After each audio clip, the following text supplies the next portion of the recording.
Consider the following chronological events regarding the advent of Europeans. Advent of Europeans కి సంబంధించి ఇక్కడ 4 events అనేది ఇవ్వడం జరిగింది. వీటిని క్రోనలాజికల్ ఈవెంట్స్ అంటే ఇయర్ వైజ్ ఏది ఫస్ట్ జరిగింది అనేది మనం అరేంజ్ చేయాల్సి ఉంటుంది. First establishment of first Dutch factory in Masulipatnam అంటున్నారు. ఇది ఎప్పుడు జరుగుతుంది? మనకి 1605లో జరుగుతుంది. కొరమండల్ కాస్ట్ లో మసూలిపట్నంలో వీళ్ళు ఎస్టాబ్లిష్ చేయడం జరుగుతుంది అనమాట. Next, formation of the English east Indian company. ఎప్పుడు ఎస్టాబ్లిష్ చేశారు ఇంగ్లీష్ ఈస్ట్ ఇండియన్ కంపెనీని? 1600లో ఎస్టాబ్లిష్ చేయడం జరుగుతుంది.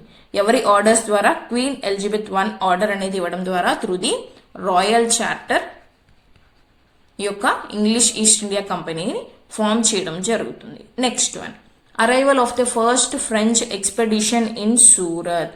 మరి ఇది ఎప్పుడు జరుగుతుంది?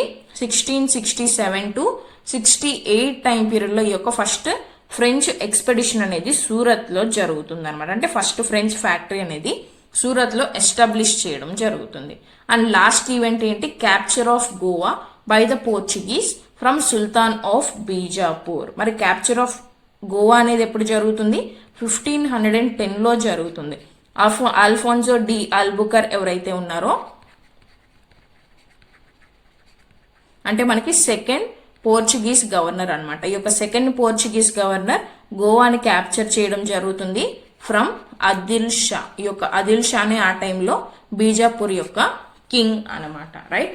సో ఇప్పుడు వీటిని క్రొనాలజికల్ ఆర్డర్ లో కనుక మనం అరేంజ్ చేసుకుంటే మనకి ఏమవుతుంది ఆన్సర్? సో ఫస్ట్ 4 వస్తుంది, నెక్స్ట్ సెకండ్ వన్ వస్తుంది, నెక్స్ట్ ఫస్ట్ వన్ వస్తుంది, నెక్స్ట్ థర్డ్ వన్ వస్తుంది. సో ఆన్సర్ ఎక్కడుంది? Option A.